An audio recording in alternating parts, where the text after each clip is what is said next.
और बुलेटिन की शुरुआत इस वक्त की बड़ी खबर से करेंगे, जो कि जम्मू कश्मीर से आ रही पीर की गली में कल एक बच्चे के बशमूल 19 लोगों को बचा लिया गया है।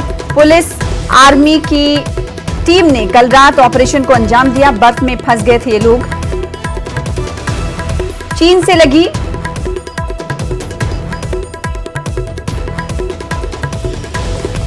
चैन लगी गाड़ियों की मदद से उन्हें वहां से निकाला गया।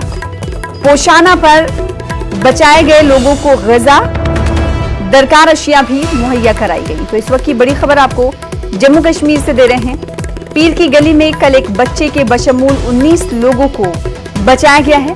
बड़ी कार्रवाई और बड़ा ऑपरेशन पुलिस और फौज का।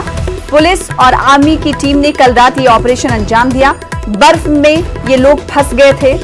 चैन लगी गाड़ियों की मदद से इन्हें बाहर की जानिब खींचा गया और ऑपरेशन कामयाब हुआ।